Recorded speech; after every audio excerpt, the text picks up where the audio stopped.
अस्सलाम वालेकुम, कैसे हैं आप? वालेकुम खैरियत से हैं अस्सलाम। सब? आप मैं ठीक हूँ बहन, बस क्लास में गए। अच्छा, आप आपसे बताइए। बात हो सकती है थोड़ी सी आयशा आपा के हवाले से? बड़ा जी, अलमिया हुआ है उनका, सुन के बड़ा तकलीफ हुई है, तो मैंने मैं कहा तो ये कहूँगा कि हम दोनों की माँ का इंतकाल हुआ। माँ बिल्कुल ही थी सही, ना वो हमारी। बिल्कुल सही कह रहे हैं। मुझे यकीन माने, कल मैंने साहिबान देखा, इत्तेफाक से मुझे हाँ। इसकी कुछ झलकियां मिल गई। एकदम मेरी नजरों में वो पूरी जो फैमिली थी उस साहिबान की, वो जहन में आ गई। हम्म, वो अभी मैं इस वीडियो में साथ साथ डालूंगी। तो बिल्कुल वही मैंने कहा, जैसे आपने कहा कि माँ माँ थी, ज़ाहिर हम लोग की माँ बनी हुई थी। तो बस एक, बिल्कुल। और फिर मैं आपका भी उस दिन वीडियो भी सुना था, और क्योंकि बड़ी अजीब अजीब बातें हो रही थी आपा के हवाले से। अल्लाह पाक उन्हें जन्नतुल फिरदौस में ऊंचा मकाम दे। इतनी खूबसूरत हस्ती थी, फूल झड़ते थे जिसे कहना चाहिए जब वो बातें करती थी, और बड़ी धीमी अंदाज में बात करने का अंदाज था। तो मैंने कहा लेकिन पूछूं जाने आपसे, आपकी फरजाना कब जी, बात हुई उनसे, ये जो टेलीफोनिक गुफ्तगू थी? आप देखिए बड़ी मैं आपको लकी बताऊँ, ये बात तो मेरी पहले की, तो जी। मेरी पहले की थी। अच्छा। असल में आपको बताऊँ, हम्म, 1 महीना पहले वो आई हैं इस्लामाबाद से, अच्छा बेटे के पास से। यहाँ नहीं थी वो। अच्छा अच्छा। मैं ज्यादा तफसील नहीं देना चाहता था कि लोग और कुरेदते हैं और घुसते हैं अंदर, ज्यादातर लोग हम्म। क्यों क्यों आ गए, क्या हो गया, क्या बेटे ने निकाल दिया था, इस तरह की बातें करते हैं ना। सही सही तो वो बेटे के पास थी इस्लामाबाद में, यहाँ नहीं थी। सही अच्छा, वो क्या करती थी कि मेरे पास आ जाती थी। सही। वो क्या करती थी, रूबीना आरिफ के पास चली जाती थी, वहां रहती थी। ठीक है। उनकी आदत थी, जिनको वो लाइक करती थी, पसंद करती थी, उनके यहाँ चली जाती थी, वो मिल अच्छा। लेती थी। हाँ हाँ हाँ। काम उन्होंने छोड़ दिया था। हाँ, काम तो मेरे ख्याल से काफी साल हो गया आपा को छोड़े हुए। हाँ, काम उन्होंने छोड़ दिया था। हम्म वो कहती थी मैंने, अब वो काम नहीं है। हम्म सच बात बताऊं, ये कहती थी कि अब मुझे पंजाबी नहीं आती, ज्यादातर पंजाबियत का अंसर आ गया है, हम्म। तो मैं इस वजह से काम नहीं कर रही। हाँ, उनका ये कहने क्या का आपकी मकसद ये रिकॉर्डिंग था। में भी उन्होंने ये बात छेड़ी है थोड़ी सी, सही कह हाँ, रहे ये हैं। छेड़ी उन्होंने कि हम्म। पुत्र मैं पंजाबी सीख रही हूँ। ठीक है। हाँ हाँ। हाँ, तो वो कह रही कि इतना अंसर आ गया है। अब हम्म बहन मैं आपको बताऊं, हम्म वो 1 महीना पहले आई थी। हम्म। उससे पहले वो दुबई में बीबी के पास थी, अच्छा आलिया के पास, बेटी के पास। अच्छा अच्छा उनका एक बेटा जो है कभी मलेशिया, सिंगापुर, लंदन यहाँ होता था। अच्छा। एक बेटा इस्लामाबाद के अंदर, और बेटी जो है वो दुबई में थी, ठीक है। आलिया। हाँ। आलिया पाकिस्तान की मशहूर मॉडल थी, आलिया बीबी। अच्छा। वो ओके। मशहूर, हाँ, वो पाकिस्तान की मशहूर मॉडल थी। अच्छा अच्छा। ये तो आयशा आपा को किसी चीज की जरूरत नहीं थी, इज्जत, शौहरत, दौलत की किसी चीज की जरूरत नहीं थी, सब बिल्कुल कुछ था। ठीक है। वो इस उम्र के अंदर भी अपने जाती फ्लैट में रहती थी। और ये मैं बता दूं, हम्म उन्होंने कहा था कि मैं जब इंतकाल करूंगी, उन्होंने बच्चों को देना चाहा, हम्म। तो बच्चों ने कहा कि हमारे पास ऑलरेडी, हम तो आपको और बंगला दे दें हम आपको। अच्छा। बच्चों ने कहा हम आपको बंगले में रखें। हाँ। चले नहीं, मैं रहूंगी तो फ्लैट में रहूंगी, बस इसी में रहूंगी। ये एक 88 में या 80 में खरीदा गया था ये फ्लैट। Okay okay okay. अब देखो, डिटेल में आपको बता रहा हूँ कि 80s के अंदर ये फ्लैट खरीदा गया था। हाँ वो कहने मैं यहीं रहूंगी। बच्चों ने कहा अम्मा गाड़ी बदल ले। कहने क्यों बदल लूं, मैं इसी में मेहरान चलाऊंगी, मैं खुद हाँ हाँ हाँ मैं मेहरान गाड़ी चलाऊंगी। हाँ। बच्चों ने कहा अम्मा इस्लामाबाद आ जाए, यहाँ महल जैसा घर है, इसमें रह। हम्म नहीं रहूंगी। हम्म बेटी ने दुबई बुलाया, जुमेरा में थी जब मैं दुबई में था, मेरा उनसे कांटेक्ट था। अच्छा। मेरे पास आ जाती थी, हम्म अम्मी के पास आ जाती थी। मैं हम्म कहता था मेरे पास रुक जाओ, यहाँ रुक जाओ। नहीं, मैं वापस जाऊंगी। मैंने रुकना नहीं है, बेटे के पास आ गई, बस मिल लिया। अब मैं आपको बताऊं कि उन्होंने 1 महीना पहले वो साहब से आई है, बेटा ले गया था उनको अपने पास। अच्छा। यहाँ नहीं थी, इस्लामाबाद में थी। आई है, अकेले रहना चाहती थी, तो बच्चों ने कहा कि नौकर चाकर रख दें, 24 घंटे का रख दें। कहना क्यों रख दें, नहीं चाहिए 24 घंटे का। जबरदस्ती एक नौकर रखा, जो सुबह 9 बजे आता था और रात को इशा के बाद चला जाता था। अच्छा। एक नौकर रहता था। रात को वो खुद अकेले, उन्होंने कहा चलो यार, रात को ही अकेली रहती है, कोई बात नहीं, सुबह 9 बजे तो वो आ ही जाता है ना। बिल्कुल। ये एक इंसिडेंट होना था हाँ कि मेरी लास्ट, मैंने उनको फोन किया 8 तारीख को, 7 तारीख को ईद थी, 8 तारीख को मैंने फोन किया, उन्होंने फोन नहीं उठाया। तो मैं जाना चाह रहा था उनके पास कि मैं ईद का दूसरा दिन है, मैं चला जाता हूँ। अच्छा। उन्होंने फोन नहीं उठाया, तो मैंने कहा शायद ये अपनी बहन के पास होंगे, इनकी बहन थी तायरा। अच्छा। इनका भांजा था। हाँ। वो भी देखता था। हाँ। बहन ने कहा मेरे पास आ जा। हाँ। आती जाती थी, 2 दिन रुकती थी। हाँ। और फिर उसके बाद वापस आ जाती थी कि नहीं मैं अपने फ्लैट पे जाऊंगी। इन्होंने अपने आप को खुद ही महदूद कर दिया था। अपने फ्लैट, गाड़ी, इंडिपेंडेंट रही है हमेशा, देखा जाए मेरे ख्याल से हमेशा। हाँ बिल्कुल। अब आइए इन शॉर्ट बात कि ये जब बातें उठी, औलाद को क्रिटिसाइज किया गया, मेरे से बर्दाश्त नहीं हुआ। मैंने, मेरे फोन के ऊपर लगा होता है ऑटो रिकॉर्डिंग, जिसकी कॉल आएगी मेरे फोन के ऊपर रिकॉर्ड होगी, जिसकी भी आएगी सही वो रिकॉर्ड होती है मेरे पास। अच्छा, जितने भी एजेंसी के लोग हैं, स्पोर्ट्स हैं, शो बिजनेस के लोग हैं, सियासतदान हैं, इन सबकी रिकॉर्डिंग होती है। सबकी रिकॉर्डिंग पे जाता है। ठीक है। मैंने आपा की रिकॉर्डिंग मेरे पास और भी है, जो मैं आपको बैठेंगी तो मैं सुनाऊंगा, तो उनसे सुनिएगा कि वो और क्या बातें कर रही हैं। ओके। मेरे बारे में, मेरे वालिद के बारे में, अपने वालिद के बारे में। इनके वालिद और मेरे वालिद दोस्त थे आपस में। अच्छा, ओके। ये भी किसी को नहीं पता। मैं अगर इतना आगे निकल के आया तो उसकी वजह यही थी कि हमारे खानदानी ताल्लुक थे पीछे से, शो बिजनेस के ताल्लुक नहीं थे। सही सही। अब ये हुआ कि जब ये बातें उछलने लगी तो मैं कमरे में धाड़े मार के रोया कि यार, एक बच्ची औलादे हैं जो अपनी माँ का इतना केयर कर रही हैं, इनको क्या मालूम कि वो खानदानी बर्गर औरत है यार, वो बर्गर औरत है। हाँ बिल्कुल, उनका तो माशा एक दबदबा था आपा का।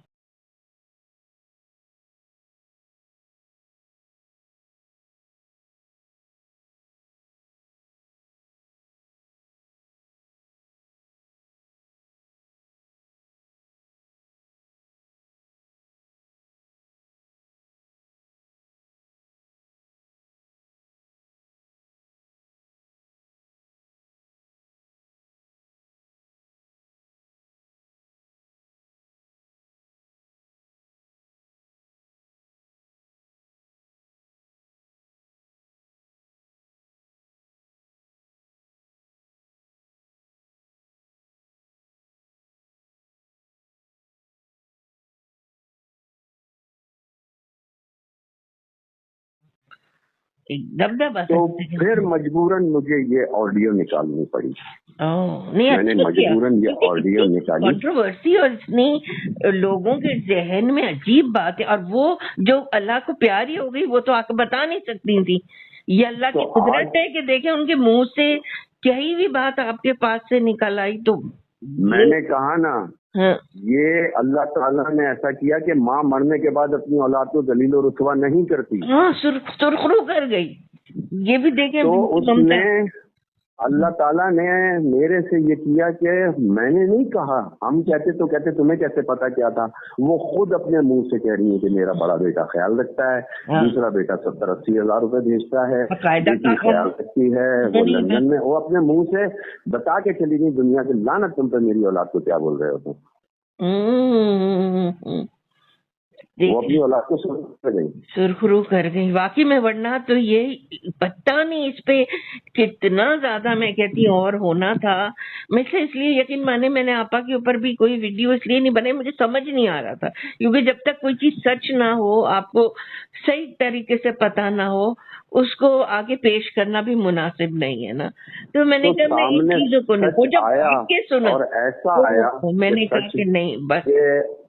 सामने मेरी बहन जब सच सामने आया, उस सच के अंदर मेरा भी कहानी खुल गई कि मैं अपनी माँ को किस तरीके से केयर करता हूँ, वो भी लोगों को पता चल गया। देखिए जरा बहन मेरी, मेरा कहने का मकसद ये था कि मैं तो पहले धाड़े मार के रोया, और रोने के बाद असल ये कहानी यूं खुली कि मुझे चैनल वालों ने कांटेक्ट किया कि जी आयशा आपा के लिए कुछ कहेंगे। उन्होंने और भी कांटेक्ट किया होगा, लोगों ने मना कर दिया होगा आर्टिस्टों ने कि यार ये इतनी कंट्रोवर्शियल की एक लाश बरामद हुई है, तो उसके हवाले से हम क्या बोल रहे हैं। तो वो लोगों के ना हिम्मत नहीं है, मेरे अंदर थी।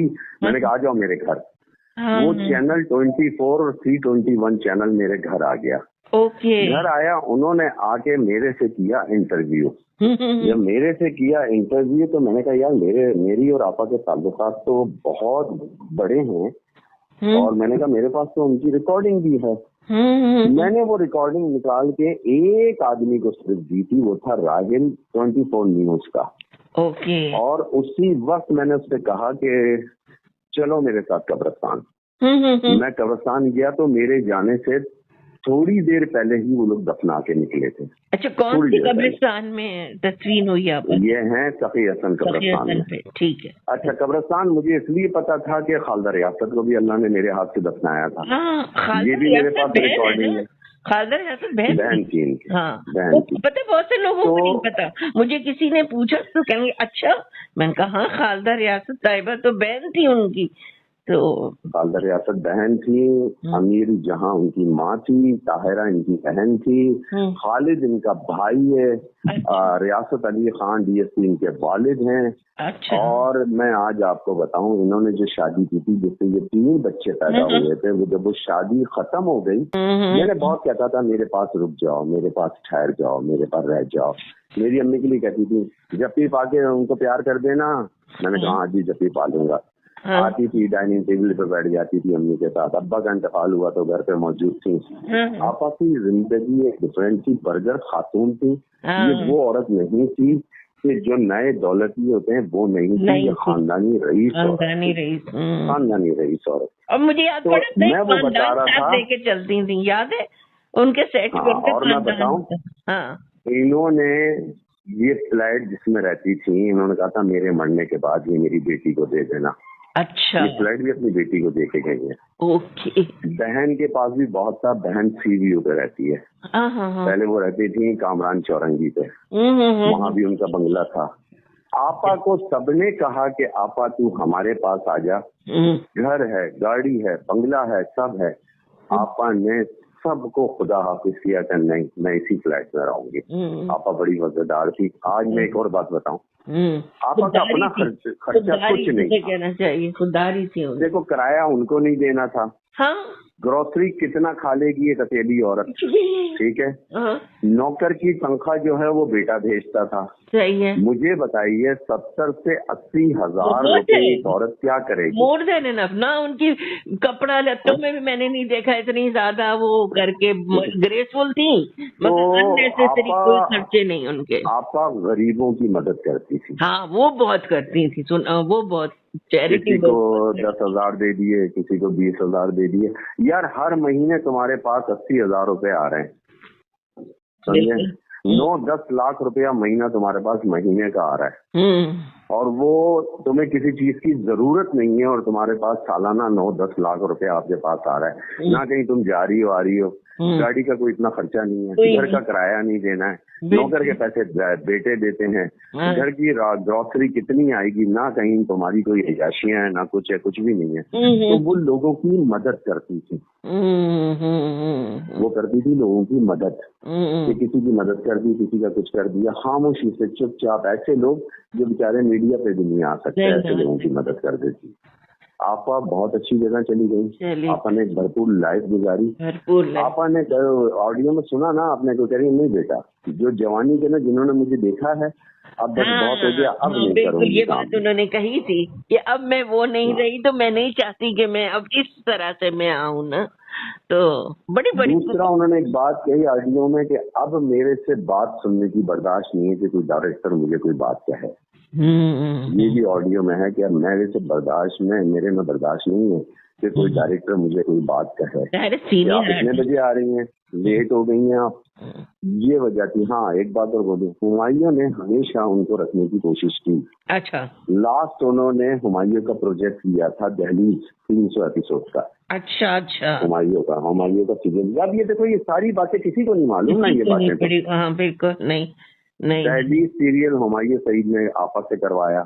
अच्छा। फिर उसके बाद दहलीज के बाद अब्दुल्ला कादवानी ने उनको साहिल सीरियल करवाया, और साहिल भी अभी की बात है, जिसमें मोहसिन गिलानी और मैं उनके बेटे बने थे। बड़ा बेटा वो, छोटा बेटा मैं बना था। तो साहिल करवाया। साहिल के बाद आपा ने, समझ लो वो मेरे साथ उनका आखिरी सीरियल था। मैंने कहा आपा क्यों नहीं कर रही? कहने नहीं बेटा, अब बस बहुत हो गया, अब नहीं करूंगी, अब नहीं करूंगी, अब मुझे नहीं चाहिए। अब वो जब सीरियल करती थी और बेटा पैसे भी भेजता था, तो यार इतने लाखों रुपए उनका करना क्या था? कहने मैं क्या करूंगी इन पैसों का, भाई सिविल के भी लाखों रुपए मिलते थे उनको माशाल्लाह से। बिल्कुल ना, अब तो जाहिर लाखों रुपए मिलते थे उनको। बिल्कुल। महीने के एक जगह से उनको 80,000 रुपए बेटे की तरफ से मिल रहे होते थे। और बताऊं, बुशरा ने सही कहा, जब बच्चे आते थे ना तो यकीन जानो बच्चे क्या करते थे, अम्मी के बैग की दराज के अंदर 1 लाख रुपए की गड्डी डाल के चले गए। अच्छा। अम्मी के तकिए के नीचे 50,000 रुपए रख के चले गए। अम्मी की अलमारी की दराज के अंदर वहाँ 1-2 लाख रुपए डाल के चले गए। पैसे की कमी नहीं थी आपा को, नहीं थी, लेकिन आपा खुद अपनी मर्जी से अकेले रहना चाहती। ये जो कहते हैं ना भाई, इतना रंग गलत दिया है कि मुझे अफसोस, वाकई में जैसे आप कह रहे हैं धाड़े मार के मुझे अजीब रोना आ रहा है कि यार तो रोया, मैं हकीकत में रोया। मैं तो कमरा बंद करके मैं रोना था, मैंने रोया। कहते ना मुंह ना दिखाने लायक, कि जिसको नहीं पता वो तो यही बोलेगा कि अल्लाह कैसी औलाद थी कि हद। अच्छा, आखिर वाले दिन का भी क्लियर कीजिए। औलाद सबको दे, जैसी आयशा आपा की औलाद थी। इस औलाद में आपको पता है इनका बड़ा बेटा जो है इस्लामाबाद का कमिश्नर है। अच्छा। हाँ, एक बेटा इनका बाहर है, बेटी दुबई के अंदर है, वो लंदन, मलेशिया, सिंगापुर। आपने तो कॉल सुन ली, कॉल के अंदर आपा क्या रही है। बिल्कुल मिलोगी तो मैं और कॉल अलहदा सुनाऊंगा कि उसके अंदर वो क्या कह रही है। मैं जरूर सुनूंगी आपा की। मैंने वो इसलिए नहीं रिलीज की कि उसमें बहुत सारे लोगों की चीजें खुल रही थी। हाँ, वो ठीक है, सही बात है। वो एक पंडोरा अलहदा ओपन हो जाता। बिल्कुल बिल्कुल, पंडोरा। वो पंडोरा एक और के मरने वाली से ये होता कि मरने वाली क्या बात कर रही थी, वो एक पंडोरा। आपा चली गई, आपा बहुत अच्छी जगह चली गई, अच्छी जगह चली गई। आपा ने एक भरपूर जिंदगी गुजारी और आपा ने मरने के बाद अपनी औलाद को अपनी ही जबान से रुसवा नहीं किया जो लोग बकवास कर रहे थे। कहते ना क्लियर चिट दे दी उनके लिए। बिल्कुल, उनकी आखिरत भी संवार दी और उनकी जो जिंदगी है वो भी वो करके दुआ के। कौन कहता है कि उनके बच्चों ने खिदमत नहीं की थी? बिल्कुल। अच्छा, ये बताइए, ये चीज से भी थोड़ा आप क्लियर कीजिए, ये लोगों को पता चले कि जो कहते हैं अकेली पड़ी थी, क्योंकि उनके पास आपने बताया नौकर था जो सुबह से रात होता था। तो उस दिन नौकर क्या था, छुट्टी पे था, क्या वजह थी? आपा ने उसको ईद चांद रात से पहले छुट्टी दे दी थी कि जाओ, ये तुम्हें ईद आ रही है, तुम्हें पूरे 1 हफ्ते की छुट्टी जाओ। अच्छा, बस लेकिन कज़ा आनी थी ना अल्लाह की तरफ। आपा ने अपने मुंह से कह के सबको अपने पास से हटा दिया था, सबको। आपा ने कहा जाओ, खुदा हाफिज। बहन ने कहा, बहन से कहा ओके ठीक है भाई, अपनी जिंदगी कुर्बानी करो, वो करो, मेरा मूड होगा मैं खुद आ जाऊंगी, मुझे फोन नहीं करना, मुझे तंग नहीं करना, मैं आ जाऊंगी खुद ही। अच्छा, मैं आ जाऊंगी। तो बहन ने कहा कि भाई उसने खुद ही मना कर दिया। ये कुदरती बात हुई कि उन्होंने बहन से भी कह दिया कहने कि भाई मैं आ जाऊंगी, जब मुझे आना होगा मैं आ जाऊंगी, गाड़ी चलाऊंगी और मैं खुद आ जाऊंगी।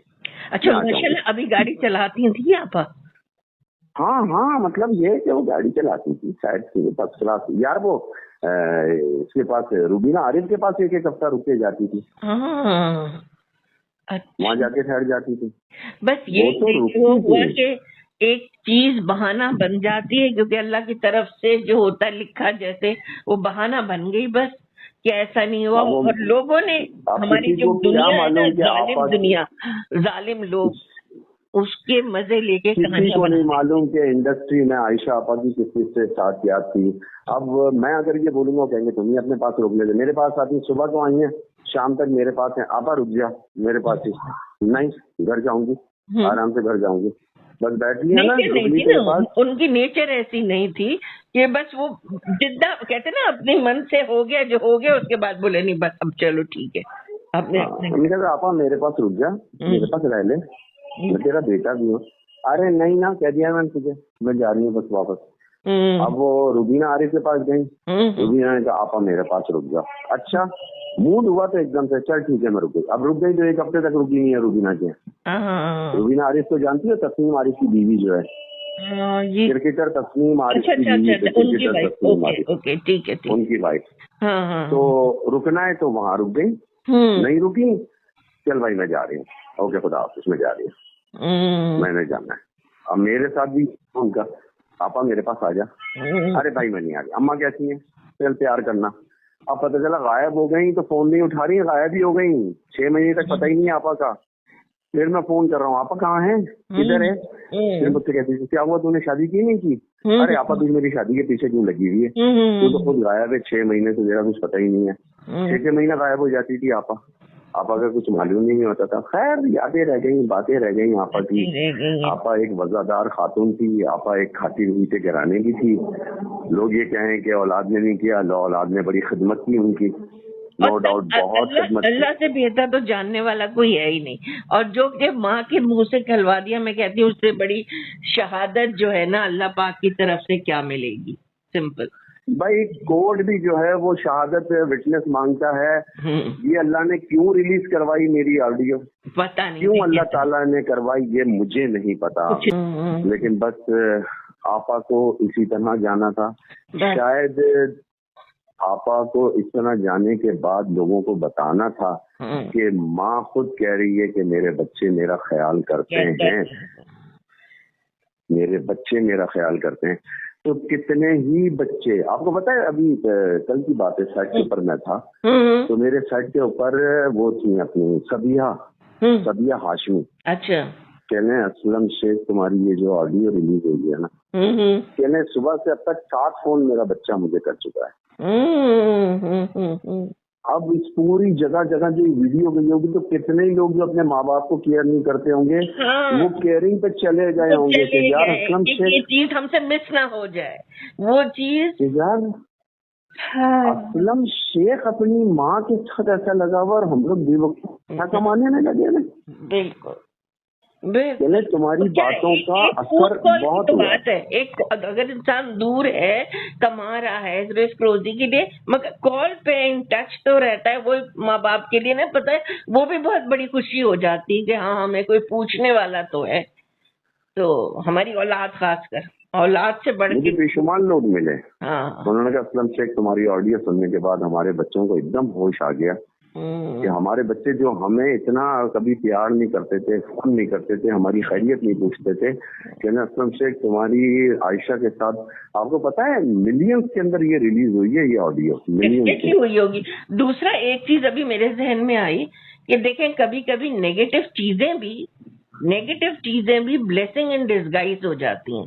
देखा जाए लोगों ने नेगेटिविटी फैलाई, उस नेगेटिविटी से एक ब्लेसिंग निकली कि एक सच बात सामने आ गई, लोगों को सही लेसन मिलने लग गया। और पता नहीं अब तक कितनी बातें हो रही होती, पता नहीं अब तक कितनी बातें आयशा आपा के खिलाफ और उनके बच्चों के खिलाफ हो रही है। अब जैसे कहते हैं ना वो शटअप कॉल हो गई है। ये शटअप कॉल थी, शटअप कॉल हो, ये वाह वाह वाह वाह वाह वाह क्या बात की आपने, ये शटअप कॉल थी। और मैं वैसे नहीं करती, बात कर रही, मगर अब जो है ना ये मेरे ऊपर एक शायद फर्ज भी बन जाता है कि इस नेकी का जो बात है ये मजीद फैलाई जाए आपकी ज़बानें भी। तो thank you so very much कि आपने टाइम दिया, आपा की इतनी अच्छी सच्ची बातें बताई उनकी फैमिली के बारे में, और इतने अच्छे लेसन्स दुनिया को दिया। अल्लाह पाक हम सबको उस पे चलने की तौफीक अता फरमाए, क्योंकि ये तो सिर्फ जिंदगी 4 दिन की है। भाई उनके बच्चे तो सामने आके आवाम से नहीं लड़ सकते थे, नहीं लग सकता। अगर वो सामने आ जाते ना, उन पे कंट्रोवर्शियली और होती कि कहाँ थे, किधर थे, फलाना ढिमकाना, इतनी बातें होती हैं। मेरे ख्याल से ये उन्होंने सही किया, खामोशी। और देखे कितनी जल्दी खुला। मेरे आपकी ऑडियो जो है ज्यादा टाइम नहीं लगा है, ज्यादा टाइम नहीं लगा इस बात को। जो लोग उनका इंतकाल हुआ है भाई, मैं बताऊं कितनी देर में खुली है। दफनाने के 1 घंटे के बाद टीवी पे ऑन एयर हो गई। अच्छा, ये घंटे बाद ही हो गई थी। अच्छा कहते हैं, अच्छा ये दफनाने पे बात आया, किसी ने कहा तदफीन पे सिर्फ 2 लोग थे, उनको अल्लाह मुझे माफ फरमाए लावारिसों की तरह तदफीन कर दी गई। नहीं मुझे कोई नहीं। अभी मैं एक वीडियो और बनाऊंगा, कब्रिस्तान में उनकी कब्र के सराहने खड़े हो गए, जरूर फिर दूंगा एक शटअप कॉल। बिल्कुल शटअप कॉल फिर दूंगा शटअप कॉल। और हो सकता है कि मैं बहुत सारे आर्टिस्टों को लेके जाऊं, एक नई रिवायत कायम करूंगा। ये आर्टिस्टों का पूरा वफद गया है आयशा खान की कब्र के ऊपर फातिहा पढ़ने। मुझे बताइएगा जरूर, मैं भी शरीक होंगी उसमें। हाँ मैं इंशाल्लाह ये क्योंकि अब मुझे एक वही काम और साहिबान करना है। वाली अम्मा याद आ गई, मुझे यकीन मानो साहिबान वाली अपनी अम्मा याद आ गई एकदम कि वो बहुत प्यारा। इत्तेफाक देखे इतने अरसे से मैं शायद आपसे भी कह रही थी कहीं उस साहिबान का कोई है, कहीं क्लिप नहीं, और अल्लाह ने किया कल मुझे एक क्लिप मिल गया, और वो पूरी अच्छा। बल्कि वो क्लिप वो मैं भी डालूंगी इसमें, जब आपकी ऑडियो चलेगी ना उसमें साथ साथ वो डालूंगी कि पूरी फैमिली बैठी हुई टेबल पे दिखाई है उसमें हमारी। हो आपके पास आ गई वो? अरे वाह, मैं कहती हूँ अल्लाह की कुदरत देखो, मैं कितने अरसे से इस तलाश में थी, मुझे नहीं मिली, मगर जब मैंने परसों आपसे कहा कि मैं आपसे फोन टेलीफोनिक ये करूंगी कन्वर्सेशन, तो अल्लाह पाक ने ये फौरन मेरे सामने ले आया, ये खुदा की कुदरत ही देखिए। तो चले अब मैं वो उमर इंशाल्लाह। काजी ने एक मैसेज किया, अरे यार मेरी समझ में नहीं आता, उमर काजी एक एक्टर है, तो उसने एक मैसेज किया, कहना मेरी समझ में ये नहीं आता कि जब भी कोई ऐसी कोई केस होता है आप सामने कैसे आ जाते हैं। मुझसे कहने लगा, कहने मोइन अख्तर का इंतकाल हुआ, उसको दफनाने में असलम शेख, मेहंदी हसन का इंतकाल हुआ, असलम शेख, आप तो जो भी शरद भाई का हुआ था वहाँ भी आप मौजूद हुए हुए थे। मैं मौजूद होता हूँ। उधर सुहेल भाई का हुआ था वहाँ भी आप थे मौजूद। मैं भी मौजूद था। आबिद भाई का हुआ था, काजी की डेड बॉडी लेके कोयटा पहुंचा हूँ मैं। असाम काजी की डेड बॉडी लेके कोयटा पहुंचा। अल्लाह ताला मेरे से क्यों करवाता है नहीं जानता, क्यों करवाता है ये, क्यों करवा, ये वो परवरदिगार करवाता है। खुशी में जिसी को जांचना हो ना, अगर खुशी में तो कहते हैं ना दुश्मन भी आ जाते हैं, असल होता है जो देखो आपके दुख में कौन आपका साथी, वो असल आपका दोस्त होता है, दुख में कौन आपका साथ दे रहा है।